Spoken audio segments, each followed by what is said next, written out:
It's coming from the deep, dark recesses of the mind of Mel Brooks. I love him. Young Frankenstein. Life, you hear me? Give my creation life! Sky means business. Starring Gene Wilder as Dr. Frankenstein. That's Frankenstein. Peter Boyle as the monster. Marty Feldman as Igor. My grandfather used to work for your grandfather. I'm sure we'll get along splendidly. Oh! Cloris Leachman as Frau Blucher.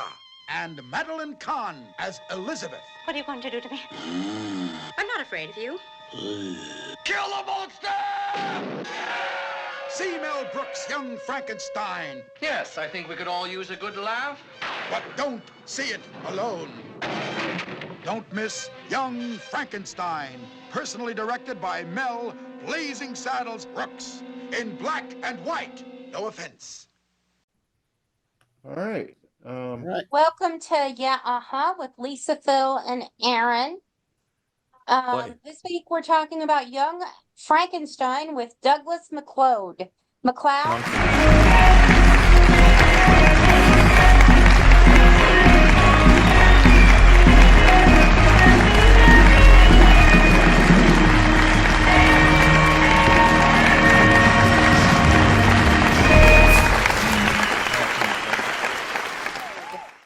Frankenstein. It's pronounced McLeod. McLeod. Okay. Well, I at my job I have to pronounce interesting names. Yes. Like Hussein Zada and things like that. So Just think the old, it's a very common. A lot of people That's have different. Frankenstein. I get a lot from my students whenever I tell them my name. I say I get McLeod. I've gotten McLeod. I said as long as you could call me just about anything if you want to call me. I said the only thing you can't call me is Dougie Fresh because it's a 1980s deep seated like psychological problem. But otherwise, Is it 2 minutes, Dougie Fresh? Is that one? yeah. try to stay away from it. all right. I'll try to refrain. As tempting as it is, but It is. It's very tempting. Very, very tempting. my brain didn't even go there. Yeah. and so my students know what I'm talking about, which is interesting too. It's funny because most of them weren't born yet when Dougie Fresh was popular. So. One of the movies that that my friends show their kids is the one where isn't he in the movie about bobsledding? Oh, yeah, he is. Cool Runnings. Yeah. Yeah, So I believe that he might is in be that. where he's still in the public eye, and also, of course, he might be doing social media. Yeah, that's true. That's true. I didn't think about it from that perspective. And I know that with the hip hop anniversary, he was doing some work there too. So Cool Runnings has to Now, be about 30 years old by now. close to just it. a Close to it. This movie Mhm. that we reviewed recently, I say because I did see it about 35 years ago, is worth the time to wedge in because it's. Mhm. Oh, it's- Doug, before we dive into the movie, tell us a little bit about yourself. I understand you're a doctor, and Yep. did you teach film? Yeah, I do. I have a doctorate in humanities. I teach at SUNY Cobleskill, which is a small rural college in upstate New York. It's mainly a college, agricultural college, but there are very good liberal arts programs there. And I'm an associate professor of composition and communication. I do teach film classes there, one of which is a film comedy and American culture class. It's a special topics course. And it always gets the enrollment because it's I can imagine. it's such a popular genre, so it always works well. But yeah, I've been teaching there since 2013. So yeah, and I do a lot of writing of work. In fact, there's going to be hopefully in the next year or so a book on Mel Brooks that with an anthology, and I wrote about high anxiety actually, and Okay. Alfred Hitchcock. So I'm looking forward to hopefully in the next year, look out for that as an anthology of essays. Yeah, well, maybe we'll have you back to talk about that at that point. Oh, absolutely. Yeah, I would love to talk about that film because I love Hitchcock too. So, Oh yeah, me too. I had a class in school one time that was about, a baseball fan. It was about baseball parks, and that class was jammed packed. It was all about the history of ballparks and how they develop in the city. And you're from Brooklyn, you said? originally, yeah. Yeah, originally Ebbets Field, Crosley Mhm. Field, Wrigley Field, Fenway, Mhm.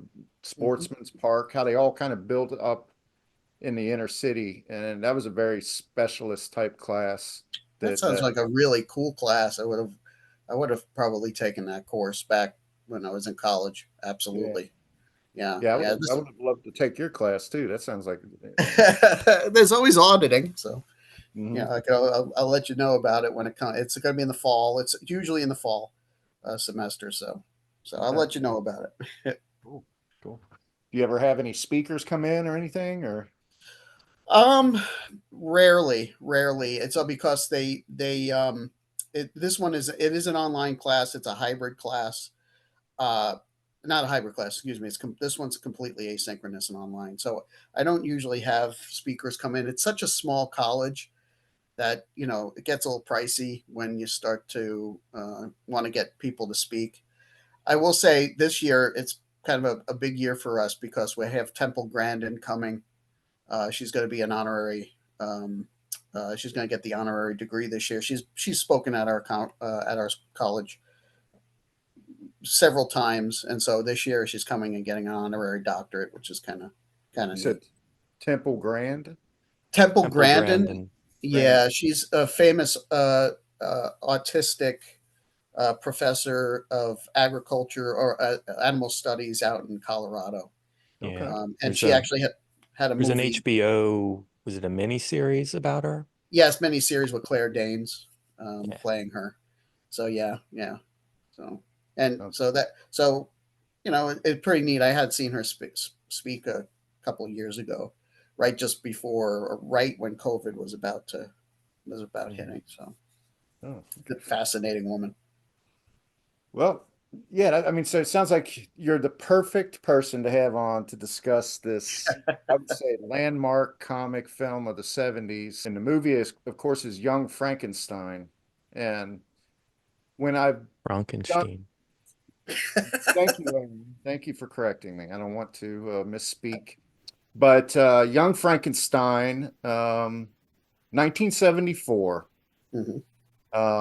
It was really a collaboration between Gene Wilder and Mel Brooks, more than a standard Mel Brooks movie. There's a lot of things about Young Frankenstein that was a departure from, say, Blazing Saddles or High Anxiety or some of his other films.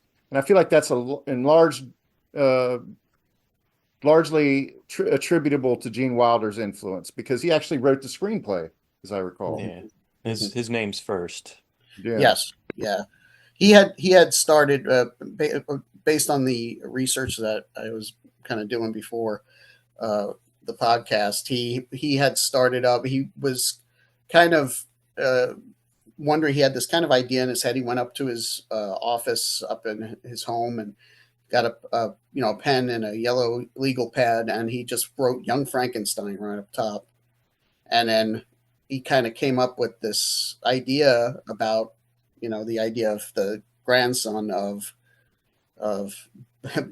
Baron von Frankenstein, and just this whole this whole idea, the kind of the starting point of his role in it. And then he wrote a script, handed it off to Mel Brooks, uh, and Mel Brooks was like, what are you getting me into?" kind of situation. Like he knew that this was going to be on his agenda. He was doing Blazing Saddles or finishing up the promotion of Blazing Saddles before just before he got the script. Mm-hmm. And then he said, Mel usually writes his own stuff, so he wanted to be involved with the process, and that's how they kind of got together. Right. I've been bringing up the film to people at work recently, and I'm surprised at the amount of the canon or the legends of this film are like common knowledge. You know, for instance, everyone, you know, Nick, who we all know, he's been on the show before. My coworker Nick, he was like, "Oh yeah," he started rattling off this stuff. He's like, "Mel Brooks was not allowed to be in the film. You know, Gene Wilder didn't want the fourth wall to be broken, so he wanted, you know, Mel to kind of take the back seat on as far as starring in it. Although he did get into it, Royce got into it in areas, and I talked to my boss about it, and he knew some details about it I really didn't know. So the legend of the movie has gained sort of its own, you know, uh, canon Mhm. alongside the movie itself. You know, there's Hollywood stories. This movie is like rich with stories. Yeah, yeah. Yeah. It's definitely his most. I think it's his. In watching it again, I watched it again too before the podcast, and watching it again, I have to say it's definitely his most well-made film. No doubt Yeah. about that. It's beautifully filmed, beautifully shot, wonderfully acted. I mean, it's just it has everything. It really does. It's really a masterpiece in film production too. I think it really that resonates with people, and It's so a and people of it's a our perfect homage to those old Frankenstein movies too, really. yeah, absolutely. Yeah, I like that because they were talking about like for example, even having the set from Frankenstein in the film in and of itself, the original set, Yeah, the and he actually laboratory talks stuff. about what was that? The laboratory stuff. Yeah, the laboratory stuff. Yeah, he actually spoke in the commentary about how he would film like James Whale filmed the movie with the way that the camera was and how the camera moved and the use of lighting and stuff like that. So it's yeah, perfect homage to that movie. Absolutely, 100%. That and Bride of Frankenstein, Mhm. uh, which is actually considered oftentimes a better film than the original Frankenstein is. So. Yeah. I've seen, I read something that it was a combination of like the first four Frankenstein films, maybe. And there's kind of a reference to that. One of the townspeople early in the film said something like, "I was here for the other four times that this happened," or something. Yeah. Yeah, yeah, yeah, yeah. He makes the reference. It was I think it was five films beforehand, and you're right. He mentions it in the things five times before. He says, "I've been here. You know, I was here five times before." That's the scene where Kenneth Mars is um, It's about to start up the rioting and going right. to stop off at Gene Wilder's castle, Castle. the Right. Frankenstein castle. Yeah. Hans Wilhelm Friedrich Kemp. I think What a you know he was such a good character actor, very funny, and he's like one of those underrated individuals. And I think a lot of people would consider that. yeah. And he was so funny. He's so wonderful, and the producers such a good Yeah. performance in that too. I've seen him in a lot of things. I think he played a role. He had a role on One Day at a Time, as I recall. He had something on Really there. Yeah, I can't remember what. I think it may have been one of Anne's dates or something like interesting. that. Yeah, but I've I seen him don't. on a lot of sitcoms over the years. He's a very familiar face, but he was Mhm. perfect for that role. But Oh, absolutely, yeah, Yeah, absolutely. he's a that guy. he's a that guy. Yeah. Yeah, yeah, yeah, absolutely. Well, Doug, you want me to call you Douglas or Doug? Doug is fine. Okay, Doug. Do you mind like going down a little, just a thumbnail synopsis of the film for our listeners? Hmm. Uh, Sure. Well, the film takes place early on, where this gentleman gets a box filled with uh, uh, items that are from Frankenstein, Doctor Frankenstein's or Frankenstein's great grandfather. Man, I am way off here. Sorry about that. Um, Take two. Actually, I was gonna start off with the Gene Wilder stuff, so maybe that's why my brain kind of went in okay, a different direction. I'll try to help you fill in some gaps if you have any. So, but try not to interrupt either. So, go ahead. Yeah, yeah. So anyway, so what happens is in this film is Doctor. Frankenstein or Frankenstein. He is a college professor who has tried to find ways to, uh, get rid of his bad name, over the years. But someone comes and hands him a box and says, your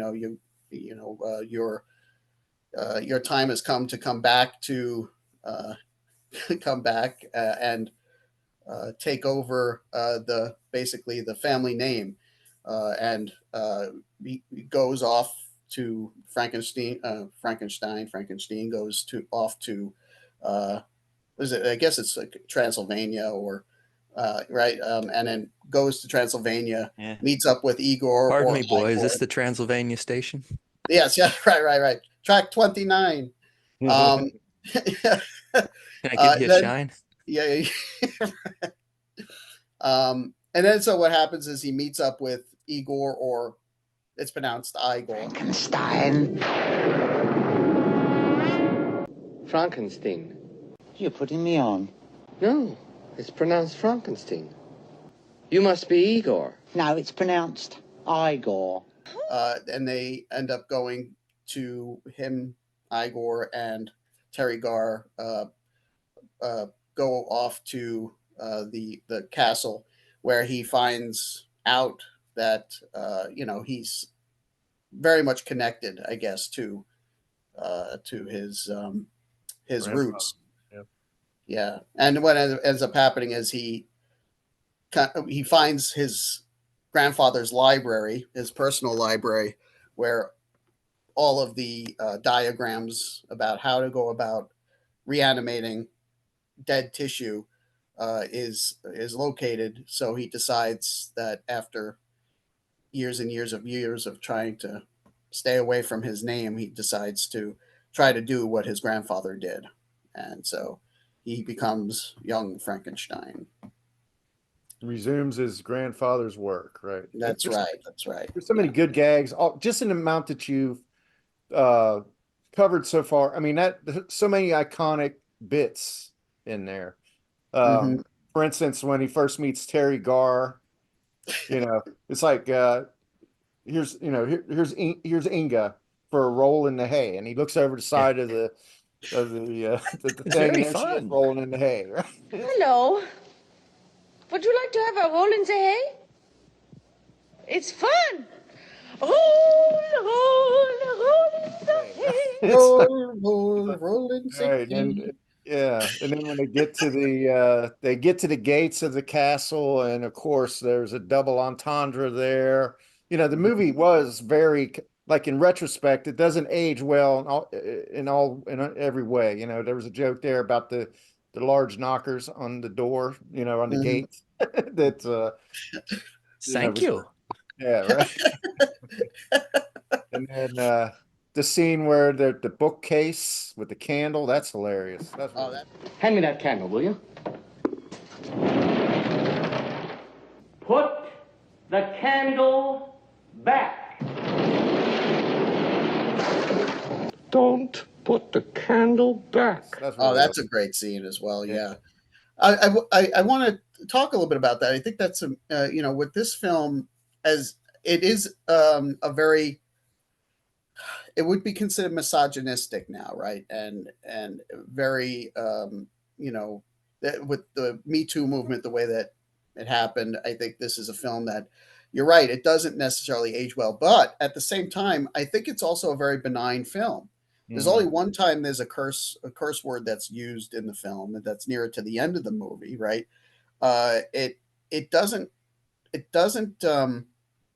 show a lot of problematic things. Yes, it does. They do say a lot of problematic things, but the film is based on 70s cinema. If we watch 70s movies, those are very. I mean, think of Taxi Driver, for example, right? Yeah. I think it's rather benign compared to a lot of other 70s movies. So it's kind of in this weird space, I think.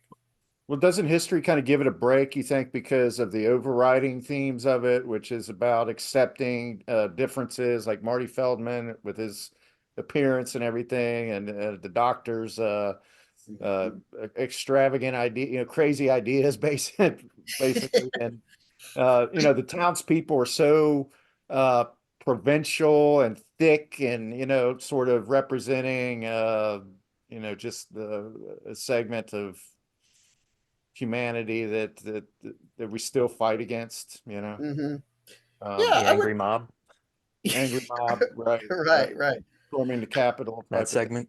Yeah, Yeah, right, right. I think I think history does give it a break. I think more so though because it's Mel Brooks, and people know who Mel Brooks is and understand Mel Brooks's humor and understand that in a lot of ways that it's meant to be fun. It's not meant to be kind of vicious or meant to be um, uh, racist or sexist in any way. It's just meant to be good fun. And also, I mean, it is a parody of genres that were probably doing similar things. yeah, So, so in a way, he's making fun of those And things at the it's same also time. where comedy was in the 70s. Oh, yeah. Yeah, right. absolutely. Absolutely. Think about a film like Harold and Maude, for example, or, Animal you know, House. Animal House. Right. Yeah. Yeah. So you think about those types of films as this kind of raunchiness that uh, happens, right? Until Right. the 1990s when we don't start to see that. My wife and I just watched 16 Candles. To be honest, we had never Mm. seen the film before, so we decided to watch it, and unbelievably racist. I Yeah. mean, Oh and yeah. Yeah. unbelievably racist and sexist. And sexist. Yes, absolutely. Yeah. So it's problematic. Probably wouldn't be made today, but I love that movie. Yeah, and for us, it was a little too much. We actually, because I love John Hughes films, but Mm-hmm. that one is a little bit just.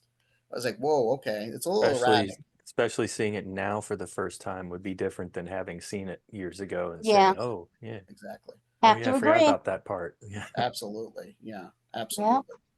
Well, I mean, there's a scene later in the film that's actually, I read a piece today. The last thing I read about it, the film today, was a piece where they were talking about the end of the film when the monster gets together with, is it Elizabeth? Madeline Kahn. Madeline Kahn's Madeline character. Kahn. Yeah, that was that was actually, a rape. You're incorrigible, aren't you? You little zipper neck. You know, and and the way that played out to where she was converted because the experience was enjoyable, all that stuff was.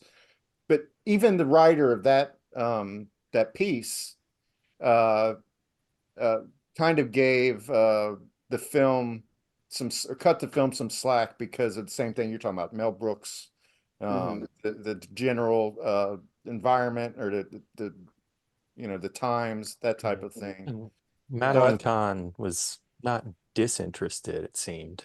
There was a little subtle I, yeah.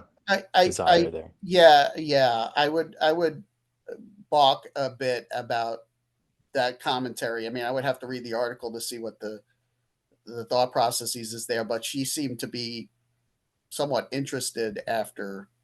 Lot more interested than him than she was in Gene Wilder. Right, right. That's absolutely true, right? So yeah, no, I mean, I could understand the rationale from a 2024 perspective, Right. but I don't see it in that way. Yeah. That's just me. I mean, I have. I'm with you. But yeah, I just thought it was worth mentioning because people do talk. But I Oh, tend to agree, and didn't mean to bring down the energy level here. This movie is a ride, and it's like one of the things I really enjoyed about it was um, the way that the doctor. First of all, he's so pretentious. I know people just like him. I mean, he's not unintelligent, but at the right. same time, he's sort of sort of a schlep rock. He's sort of like makes wrong decisions. Uh, he's so ate up about his grandfather's reputation, and he's embarrassed to the point where he has to put on airs. And I Hmm. felt like the relationship between the doctor and Marty Feldman was just beautiful in the way that Marty Oh, Feldman was a man of the people, and he was like sort of like, you know, he would call him out on his Oh pretend, yeah, you know, all at the drop of yeah. a, you know, like he would. This That's where movie the would not fourth be the wall same was without Marty brilliantly Feldman. used. Right, right. And I, Yeah. Well, you know, it's funny you mention that because I think you're right. I mean, working in academia like I do, I mean, you know, even thinking about it from my perspective, you know, there's a certain amount of pretentiousness, right? There is just that aspect of things, and but there's a false bravado that you tend to have as a professor. You know, you up there and you want to make sure that you are trying to seem like everything that you do is brilliant, and but at the same time, there's that insecurity that you have at all times, you know, and there's this always this fear that you're not providing the right information. You know, like for example, just what happened before with the summary. The summary was of the film. I was getting messed up and stuff like that. But I got into my own head, and then I start to fumble. Right. yeah. So it's something that it happens, and so I see what you're saying there. That he is definitely pretentious, but there's also this insecurity, right? That he has, this childishness that he has. Um, you know, he's like a teenager on some level, right?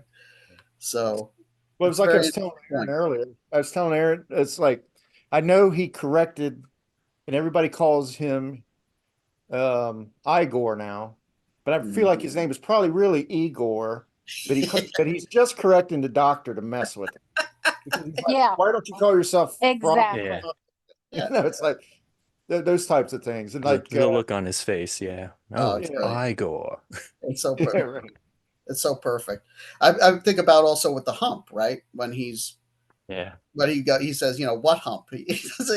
And then he says he goes off, and then he looks right as Lisa was saying, you know, this great use of the breaking of the fourth Yeah. wall, where Marty Feldman just stares into the camera and gives us a little, you know, eyebrow raise, Right. and it's sensational. It really is sensational. Yeah. So yeah, I like what you're saying there about how Marty Feldman plays, you know, is kind of knocking him down a peg throughout the movie, as he certainly does that. Right. And Frankenstein doesn't always notice, but it He's willing like to help him out with the ladies too. Igor, would you give me a hand with the bags? Certainly. You take the blonde and I'll take the one in the Taven. Oh. yeah, right, right. You take the blonde, I'll take the one in the Taven. Yeah, right. A great line. What about that? What about that scene where he's like, okay, so we're gonna let the monster loose, and he starts to choke Frankenstein, Yeah. and it goes into a game of charades where they're trying to figure out what's going on. 3 syllables. First syllable sounds like Head! Sounds like head! Bed! Said! said, give. Give him a give. Sedative? Immediately before that, he said we're going to keep things quiet and controlled, or something of that nature, right? Yeah. Well, he what happens is he he goes and tries to reanimate Peter Boyle, the monster. It doesn't work. He says, you know, we're going to do this with quiet dignity and grace. That's it. And then he's about to walk off, and then he goes, "Son of a bitch, bastard!" And he starts, you know, pounding on Peter Boyle's chest.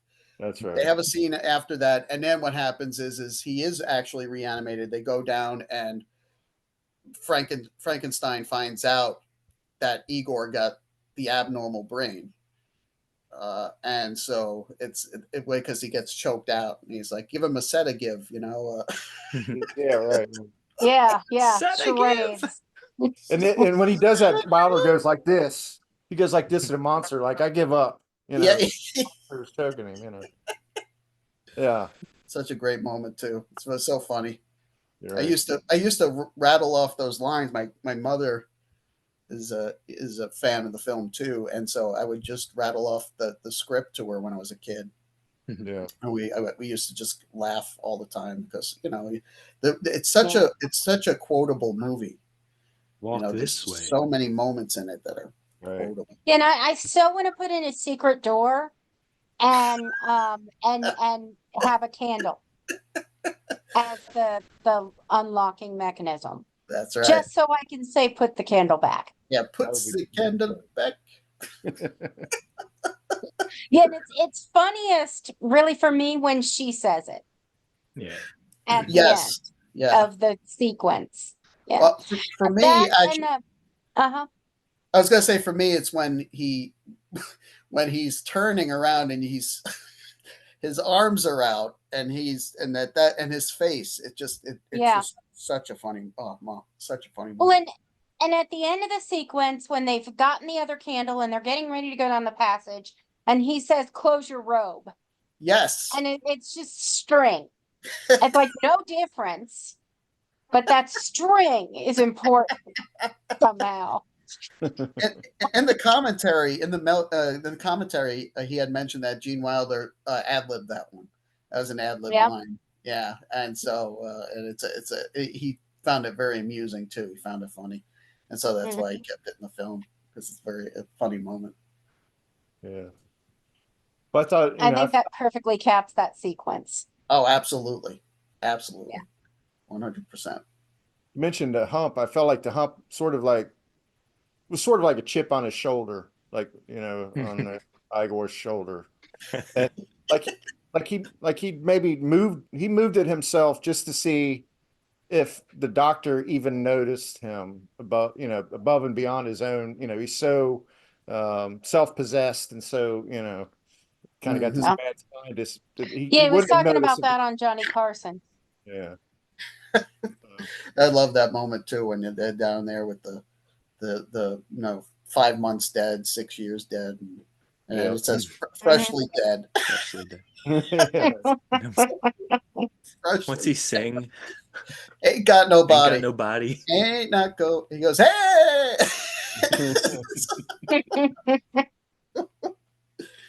What a genius Marty Feldman was. I mean, Yes. just such a genius. And he died way too soon. Way too soon. Yeah.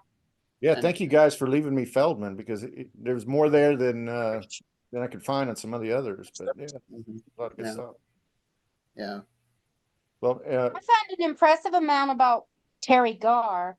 Mhm. I unfortunately did not get to my Madeline Kahn homework. Ah. Yes. But- No. But Philip has words for her. yeah, Madeline well, Kahn we was kind of already another talked. genius. I actually was thinking when we first started out our conversing through email, I was really considering Clue. Yeah. And I said, you know what though? Which Young ending do you go with? Frankenstein- What was that? Which ending do you go with? Oh, this is funny. I lived in Brooklyn, and so it was almost impossible to find the first two. There was every theater was playing the third ending, so it was so difficult. So when the tape came out, the VHS came out, I was so happy because I was able to see the first two All endings. the endings. Yeah, but the third ending is kind of the one that is my go-to only because that was one I saw in the theater when it came out. Well, let me say I'm glad you chose Young Frankenstein instead because we watched Clue as part of our rerun rotisserie cinema recently. Mm-hmm. And I don't know. It was okay. Not interested. Bob was not the cast inspired is- by Clue.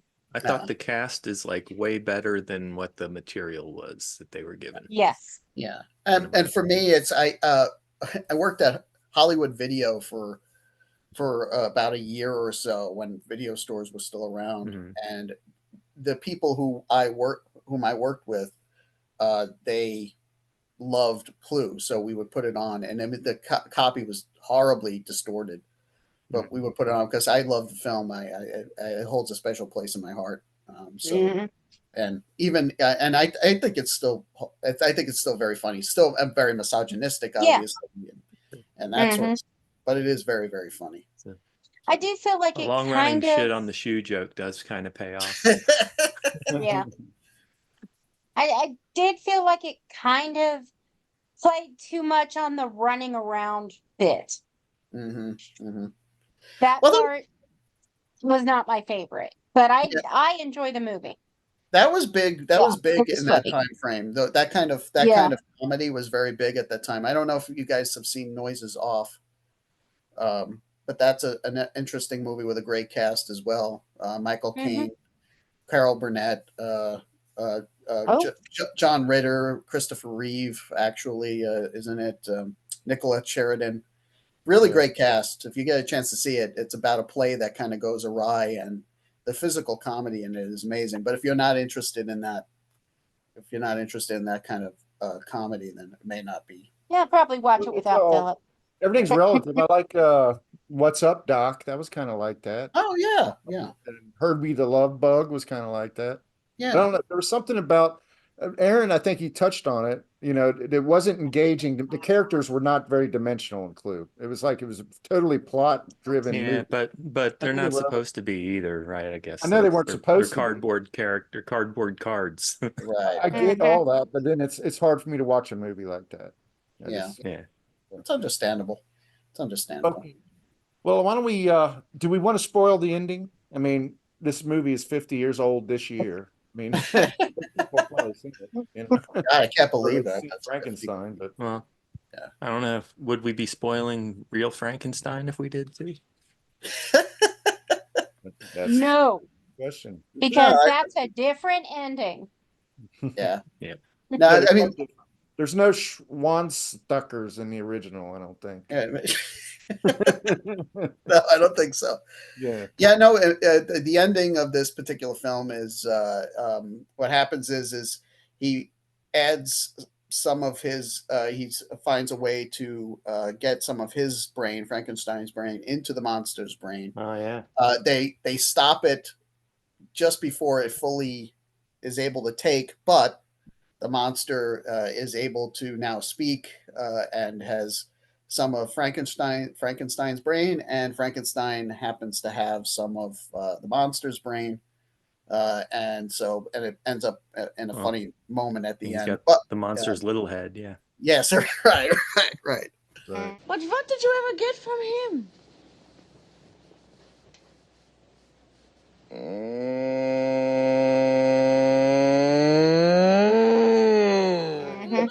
But He it's steals Elizabeth from the doctor, but doctor, he wound up with Inga, so he's not hurting at all. no, they were both very happy at the end. They both were very,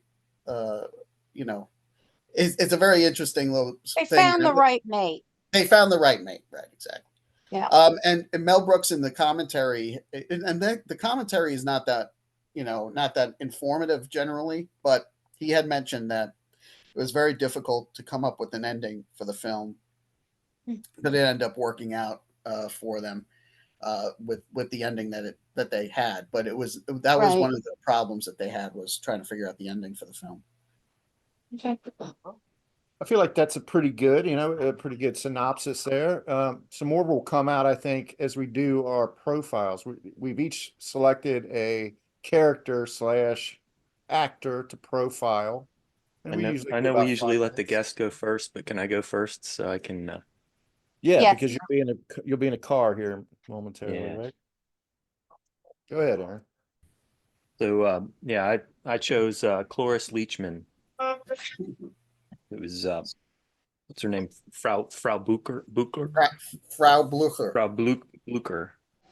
I'm going to set him free! Anyway, Cloris Leachman, she was born in 1926 in Des Moines. And after competing in the Miss America pageant in 1946, she studied under Elia Kazan at the Actors Studio in New York City. In 1971, she won an Oscar for her performance in The Last Picture Show, directed by Peter Bogdanovich. Cloris became part of Mel Brooks's ensemble, featuring in Young Frankenstein as Frau Blucher, High Anxiety as Nurse Diesel, History of the World Part 1 as Madame Defarge. Cloris had roles in The Twilight Zone, Alfred Hitchcock Presents, Gunsmoke, Perry Mason, That Girl, Wagon Train, etc. But her fame came as Phyllis Lindstrom on The Mary Tyler Moore Show and her own spinoff, Phyllis. Leachman continued working throughout her life with roles in the Beverly Hillbillies movie. She was Granny, Malcolm in the Middle and Raising Hope, she had great roles as eccentric grandmothers. Yep. And she did a lot of good animation work. She was in The Iron Giant, My Little Pony, but most notably, she was the English dub of Dola, the air pirate, in Hayao Miyazaki's Castle in the Sky. My favorite movie. Which I think that was my number one of 1986 that year. I believe so. Yes. Yeah. Yes. Let's see. Cloris Leachman's in the Television Hall of Fame. She won an Oscar and a BAFTA for Last Picture Show, Golden Globe for Phyllis, a Daytime Emmy for an ABC After School Special, The Woman Who Willed a Miracle, and she's tied with Julia Louis-Dreyfus with the most Primetime Emmy awards for acting. Dreyfus has more for producing. Cloris's 22 nominations for Primetime Emmy Awards is a record, and that's it. Well done, man. Very well done. I love her. I put her right up there, Lucy, Carol Burnett.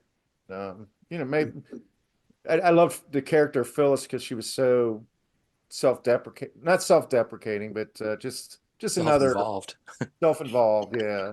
I like those type of mentally challenged characters like that. She's funny in Bad Santa. My wife and I. I forgot she was in that. We want a sandwich. We always have that as a running joke. All right. Well, do we want to let ladies go first or the? Well, okay. Go ahead. Okay. Well, Terry Garr was born in December of 2044. Okay, I did not know that. She originally tried out for the Madeline Kahn role, but was given Inga instead. Okay, I'll put that in that. Philip put that in there. That wasn't in my notes. Okay, her father was a vaudeville performer. Her mother was a dancer and model. She was born in Cleveland. They moved to California at some point during her life. That's not clear in her bio, but she was 11 years old when he passed away. Her first speaking television role was Assignment Earth, which was originally considered as a possible spin-off series. She would be known for her short skirts, apparently. Spin-off series for Star Trek, right? Yes, for Star Trek. I'm sorry. Yeah. Her first speaking TV role was on Star Trek episode Assignment Earth. It was supposed to be a spin-off, but it didn't work out.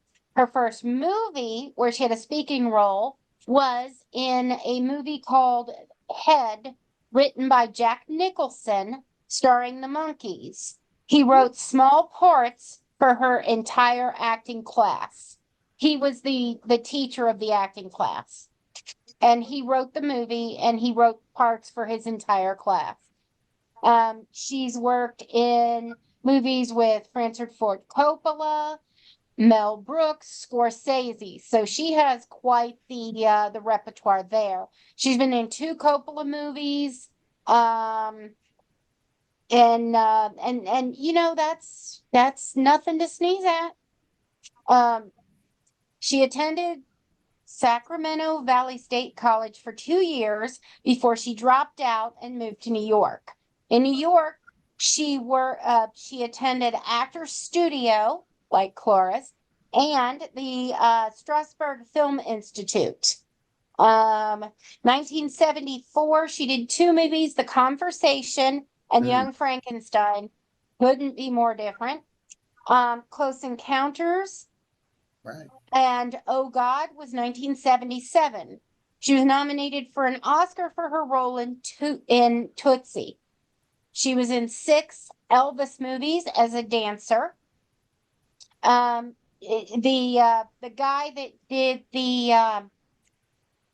guy that created what is it when they make the dances? Choreographer?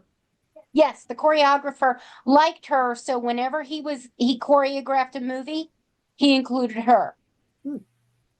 She was in both the Andy Griffith Show and Mayberry RFD. let's see, she was on just about all of the 1970s variety shows, Sonny and Cher, and so on. She was a regular on the Sonny and Cher show as a dancer and actress in the skits. I want to chime in again. Cloris Yep. Leachman one of her Emmys for the Cher show. Oh, wow. So they kind of probably cross paths quite a bit. Yep. She was called, according to film critic Pauline Kael, she was the funniest neurotic dizzy dame on the screen.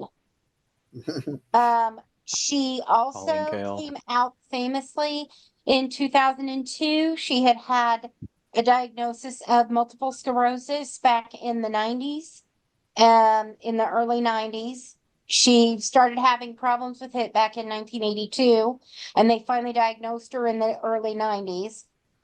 She said famously, when you hear the word disabled, people immediately think about can't walk or talk or do anything that people take for granted. Now I take nothing for granted, but I find the real disability is people who can't find joy in life and are bitter. I remember when I first did our first read through, Sonny looks at the script and goes, okay, I'll see you guys later. Ciao. And I said, it's ciao. Aren't you Italian? Ciao doesn't spell ciao. Sonny's dead, so he won't be embarrassed if I tell that story. Yeah. So you couldn't pronounce chow like she thought a true Italian should. So. I think he chose not to. He said Chiao. Chiao. Well, maybe he was mimicking the doctor. Could be. Yeah. Maybe. All right, Lise. Excellent. Very Yeah, well. wonderful. What about you, Doug? Thank you. Interested to find out what a man of letters say about Mr. Wilder. Yeah. Let me real quick. I will say that my first knowledge of Terry Garr, whom I thought was wonderful, was of course the Johnny Carson show. Mind you, I didn't find out that Johnny Carson's also an October 23rd birthday until I was in my 30s. Oh, very cool. Very cool. Okay. Thank you. Go ahead. I'm sorry, Doug. No, that's okay. So as far as Gene Wilder is concerned, I watched a couple of little documentaries about him, as well as read a portion of his book and kind of flipped through it. His book, Kiss Me Like a Stranger, My Search for Love and Art. So I found out some really interesting stuff about him, and I had to type it up here. So Gene Wilder was born Jerry Silberman in Milwaukee on June 11th, 1933. He had a sister named Corinne. His father sold novelties, and his mother was, from what I could gather anyway, was a housewife. He spent his early days trying to make his mother laugh. She enjoyed his performances and acting. And so in an interview, he had mentioned that he saw Charlie Chaplin in the circus, and that's when he kind of had an idea as to what he wanted to do. There's some also discussion about the film City Lights, that he was very interested in that film as well. So he was very much interested in Chaplin. I got a little portion of the book here, a master class. He talks about Chaplin. So I wanted to just kind of read off of it. And this is a quote on page 85 of his book. He says, I saw Charlie Chaplin in the circus at a Chaplin Film Festival in New York. Charlie has just gotten out of prison, one assumes, and is starving. He wanders onto the circus grounds and sees a father carrying his baby over one shoulder. The baby is holding a huge hot dog. The father, whose back is to Charlie, is talking to the man selling the hot dogs. The father looks back at Charlie once or twice. Charlie makes the sweetest faces as the little boy, and just when the father isn't looking, he takes a big bite out of the baby's hot dog. The father turns quickly to Charlie, who immediately stops chewing and makes sweet faces at the baby. When the father turns back to the hot dog salesman, Charlie takes another bite of the hot dog. The father turns around again, suspecting something fishy. Charlie stops chewing and makes wonderful googly faces at the baby.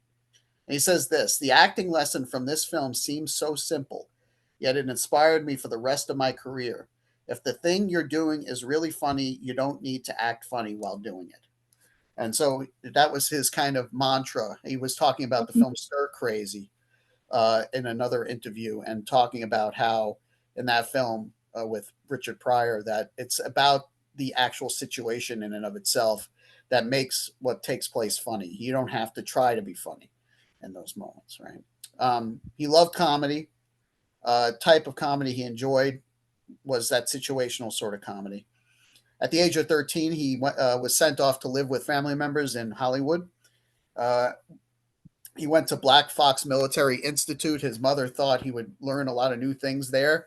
Had a very weird time, and ended up going back to Milwaukee on one Thanksgiving. His mother learned that he didn't learn anything during his experience there, so he ended up staying there. At 15, he saw A Streetcar Named Desire with Uta Hagen and Anthony Quinn. His creative juices started flowing. He was interested in painting and that sort of stuff. Then he auditioned for the Milwaukee Players, got a role in Romeo and Juliet, then Much Ado About Nothing.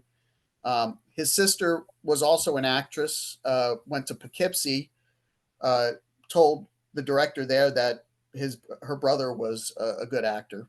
So ended up going to some productions there, went to University of Iowa, ended up going to London as well, to the Old Vic Theater. So he was all over for many years.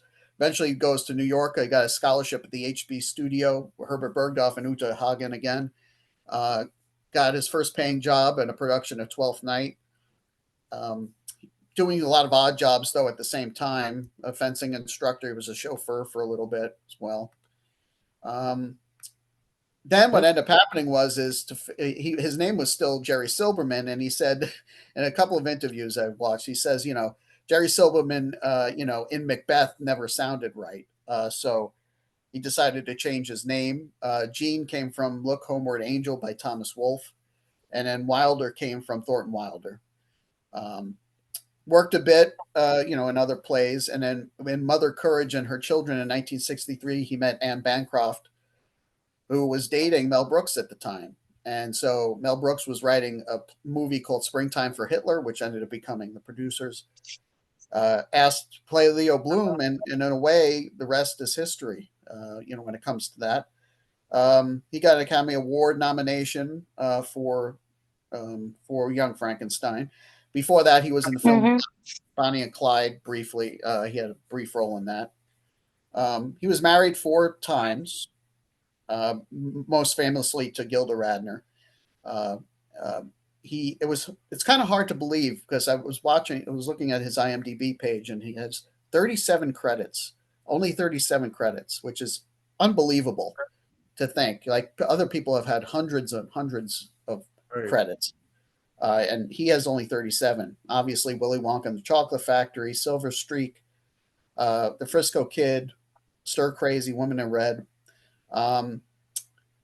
Ultimately, his acting career ended in 2003. He ended up dying of Alzheimer's on August 29th, 2016.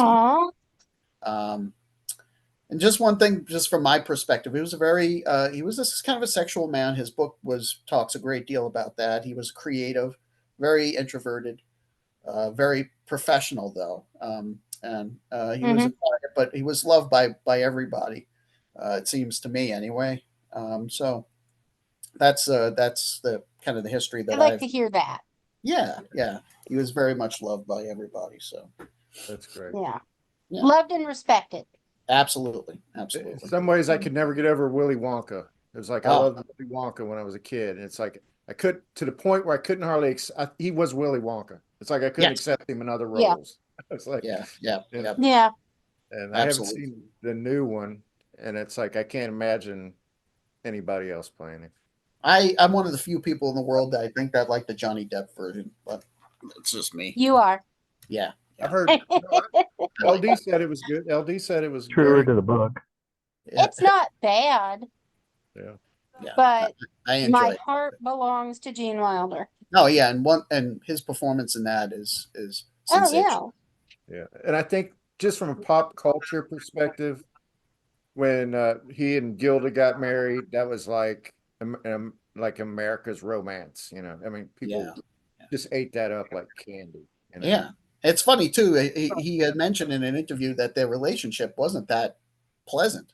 Both of them, both of them, went at each other quite a bit, but it was just meant to be for the two of them. And he absolutely loved her, and she absolutely loved him. But it was just she was a spitfire. Uh, Mhm. Two so of the most beloved actors ever, really. If you yeah, think, yeah, yeah, excellent. Thank you very much, Doug. Mm-hmm. yeah. So I'll close it out here by profiling Marty Feldman. Mm. Igor.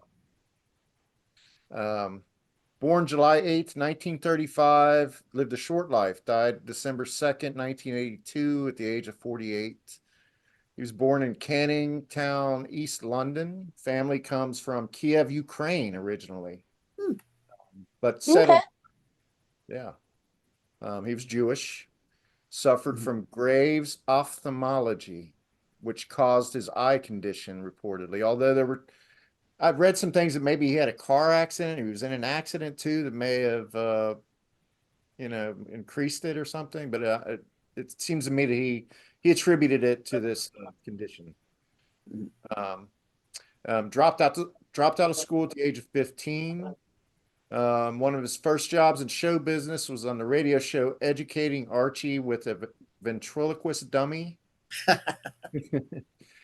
He worked a while as a hypnotist's assistant. It sounded like he just wanted to get in show business somehow, and he was trying to find an angle, kind of. His biggest break was probably when he was chief writer of the Frost Report, Hmm. where he met John Cleese, Graham Chapman, Terry Jones, Michael Oh, Page, wow. who would all go on to form Monty Python.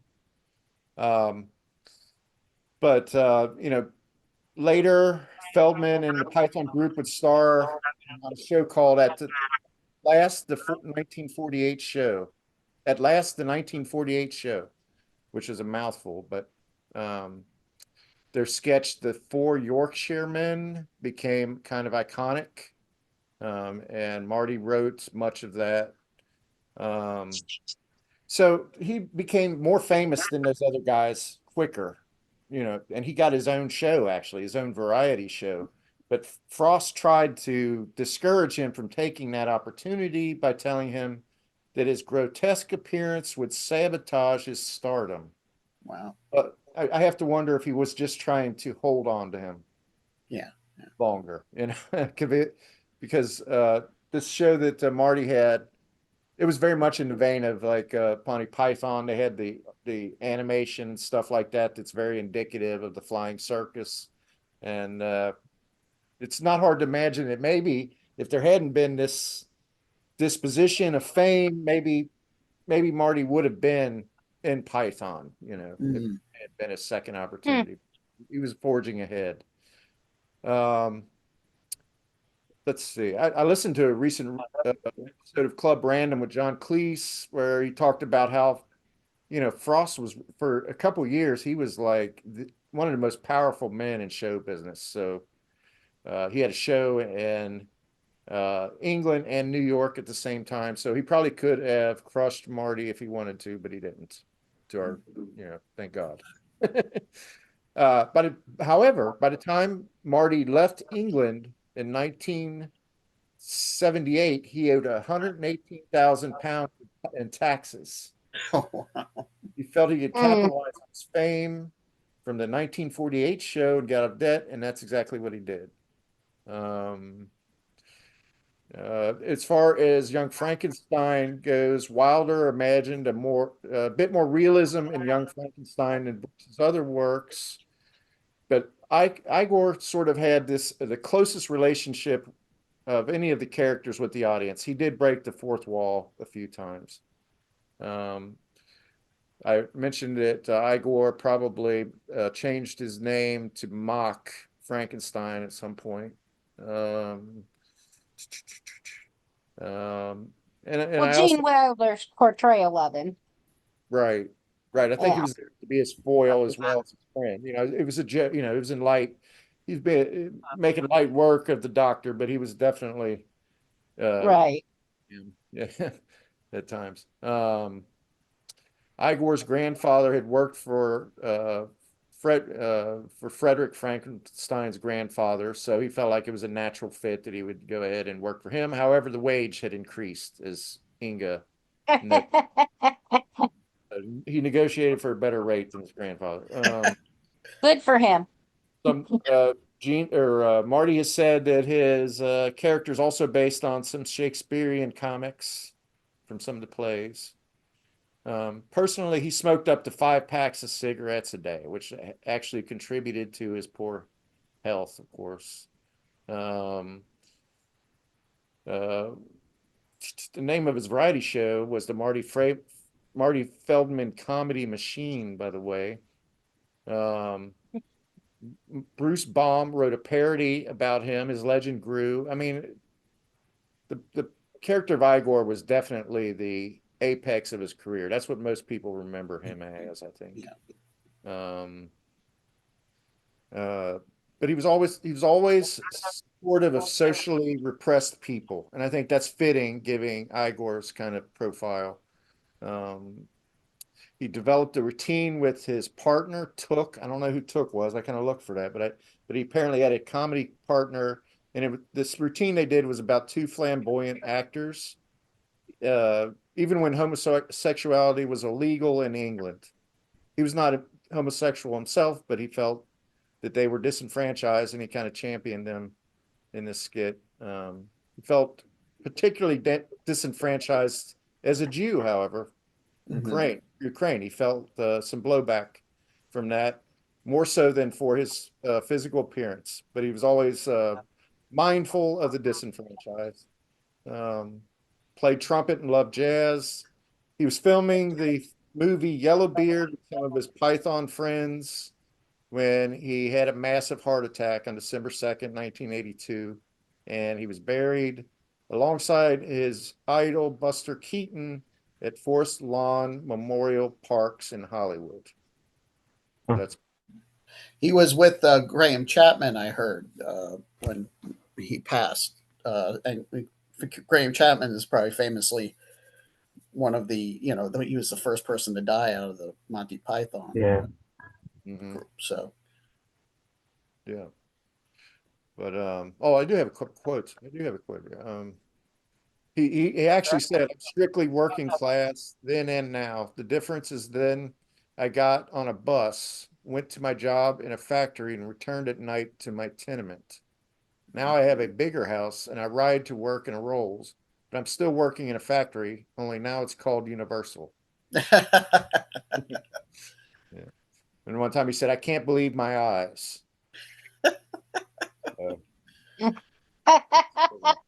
Great. But yeah, there's our profiles. All right, man. This was fantastic. Really had a great time meeting you. Yeah, me too. Nice to meet you, Doug. Nice to meet you, Aaron. Have a good game. Bye, Phil and Lisa. I'm going to drop off because it's getting loud here.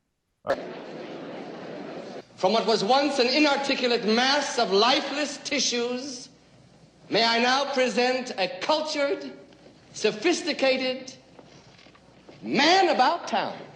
If you're blue and you don't know where to go to, why don't you go where fashion sits?